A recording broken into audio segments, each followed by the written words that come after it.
na naman yung bunga na puno. Puno na bunga.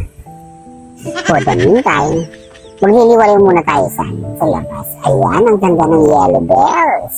Dilaw na dilaw. Dilawan ito. At kung napapansin nyo, mga banderitas nila, kakulay ng yung color combination niya, kakulay ng sa kabin. Gold, red, diba, ganun yung banderitas sa kabin. Tapos, meron din silang mga parang garden. Ang ganda ng ang giant photos nila, talagang lago. Sana all.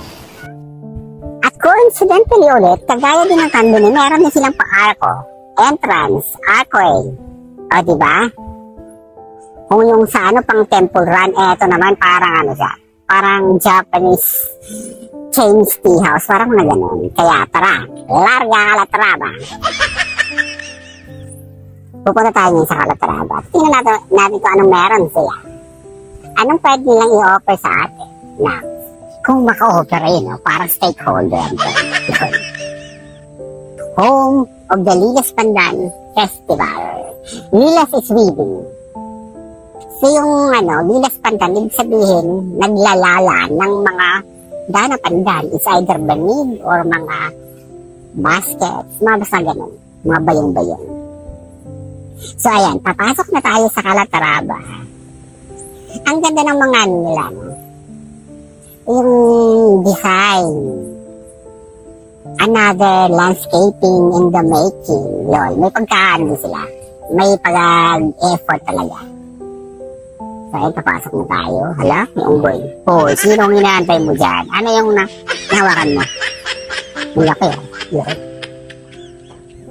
So ayan. So pagpasok mo, bubungad ka agad sa inyo yung pinaka mga display nila ng mga product. It's all about furniture. Ang daming mga furniture.